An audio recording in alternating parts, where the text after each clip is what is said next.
Hello friends, मैं निगमानंद साहू। आज discuss करेंगे डिबेंचर के बारे में। डिबेंचर क्या होता है? डिबेंचर बेसिकली एक डेट इंस्ट्रूमेंट है और इसको एक फिक्स एसेट क्लास में आता है जिसमें एक फिक्स रेट ऑफ इंटरेस्ट मिलता है इसका होल्डर को। यानी यहाँ पे जो डिबेंचर जो होल्ड करता है उसको क्रेडिटर भी बोलते हैं, क्योंकि वो क्रेडिट पे देता है यानी लोन पे देता है। किसको देता है? कॉर्पोरेट कंपनीज को। कॉर्पोरेट कंपनीज जो होते हैं वो इशू करते हैं, उनको डेक्टर भी बोल सकते हैं क्योंकि वो लोन पे लेते हैं पब्लिक से। तो यहाँ पे सिक्योरिटी के हिसाब से अगर देखा जाए यहाँ पे कोई सिक्योरिटी नहीं होता है और जो डिबेंचर्स होते हैं is not backed by any collateral और सिक्योरिटी, इसीलिए ज़्यादातर डिबेंचर्स आर अनसिक्योर्ड। इसमें सिक्योर अनसिक्योर्ड होते हैं डिबेंचर। आइए समझते हैं इसका टेनर क्या होता है। ज़्यादातर इसका टेनर 10 साल से ज़्यादा होता है और इसमें जो इंटरेस्ट मिलता है एक फिक्स रेट ऑफ इंटरेस्ट के हिसाब से मिलता है। और इसमें जब ये अनसिक्योर्ड होता है डिबेंचर तो फिर पब्लिक क्यों खरीदेगी? कंपनी जब ये डिबेंचर इशू करती है या कॉर्पोरेट कंपनीज इशू करती है डिबेंचर, उसका क्रेडिट वर्दीनेस के ऊपर वो इशू करते हैं। मान लीजिए कोई कंपनी 10 साल से स्टॉक एक्सचेंज में लिस्टेड है, वो खरीदी बिक्री उससे स्टॉक एक्सचेंज में होता है, तो और कंपनी लगातार प्रॉफिट कर रही है 10 साल से, पिछले 10 साल से प्रॉफिट में है और वो कॉर्पोरेट कंपनीज बड़ी कंपनीज है, तो उसके चलते उसका जो क्रेडिट वर्दीनेस देख के कंपनी पब्लिक इसको खरीदती है। और वैसे 2-3 कंपनीज है इंडिया में जो डेट और बॉन्ड्स को, डेट इंस्ट्रूमेंट और जो डिवेंचर है और बॉन्ड से उसको रेटिंग देते हैं। रेटिंग देते हैं किसके ऊपर देते हैं? उसका कंपनी का क्रेडिट वर्दीनेस के ऊपर उसको रेटिंग देते हैं।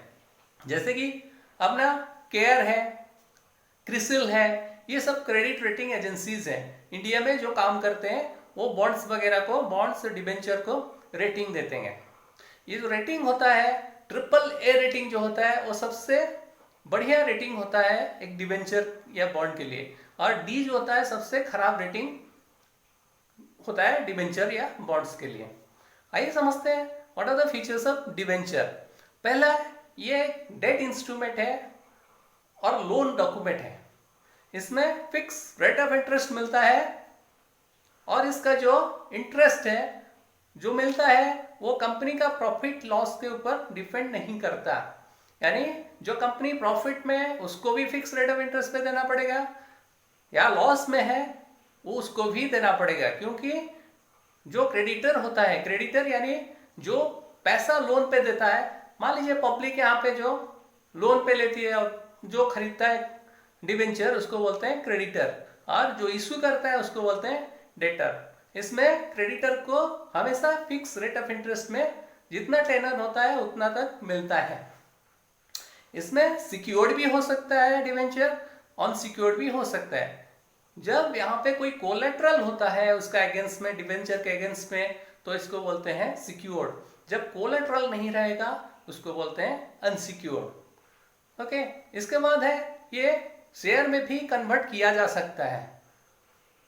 ये जो टर्म होता है इसका ज़्यादातर 10 साल से ज़्यादा होता है, इसीलिए ये लॉन्ग टर्म होता है। और कंपनी का जो कॉर्पोरेट्स होते हैं ये ज़्यादातर डिबेंचर्स जो है कॉर्पोरेट कंपनीज इशू करते हैं। इसमें डिबेंचर होल्डर को कोई वोटिंग राइट नहीं रहता है कंपनी में। ओके, तो ये है डिबेंचर का फीचर्स। आइए समझते हैं what are the categories of debenture. Debenture कितने प्रकार के होते हैं? इन टर्म्स ऑफ कन्वर्टिबिलिटी ये 2 टाइप का होता है, एक कन्वर्टेबल डिबेंचर, दूसरा है नॉन कन्वर्टेबल डिबेंचर। डिबेंचर जो कन्वर्ट किया जा सकता है, जिसको कुछ टर्म के बाद, कुछ टाइम फ्रेम के बाद शेयर में कन्वर्ट किया जा सकता है, उसको बोलते हैं कन्वर्टिबल डिबेंचर। जब ये शेयर में कन्वर्ट नहीं किया जा सकता है उसको बोलते हैं नॉन कन्वर्टिबल डिबेंचर। उसके बाद in terms of redeemability it is of 2 types, जिसमें एक रिडीमेबल हो जाएगा, दूसरा इरिडीमेबल। रिडीमेबल क्या है? जब कुछ टर्म के बाद, मान लीजिए कोई डिबेंचर इशू होता है, कंपनी इशू करती है, 5 साल के बाद उसका ऑप्शन रहेगा, वो चाहे तो रिडीम कर सकता है। तो उसमें जब कंपनी उसको रिडीमेबल के लिए 5 साल के बाद चाहे तो पब्लिक उसको रिडीम कर सकता है, यानी उसको क्लोज कर सकता है। और इरिडीमेबल क्या है? जब इसको रिडीम नहीं किया जा सकता है। कब इरिडीमेबल डिबेंचर कब होगा? इरिडीमेबल किसको बोलेंगे? जब कंपनी बंद हो जाएगी, यानी डिफॉल्ट होने का चांसेस रहता है कंपनी का, यानी बंद होने के कगार पे आ जाता है, तब इरिडीमेबल डिबेंचर होल्डर को पैसा उसका मिलता है। ओके, उसके बाद है जो इसमें on the basis of registered, on the basis of transferability, इसका दो टाइप का होता है।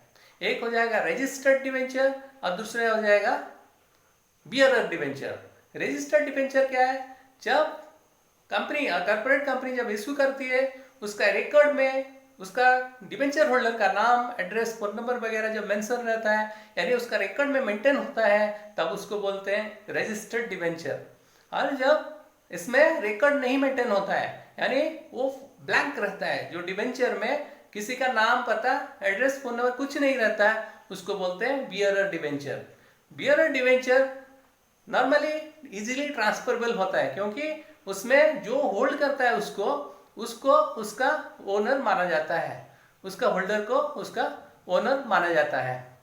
ओके, तो ये है सारा डिवेंचर का डिटेल। अगर ये वीडियो मेरे आपको अच्छा लगता है तो जरूर सब्सक्राइब और शेयर करिए। Thanks for watching my video.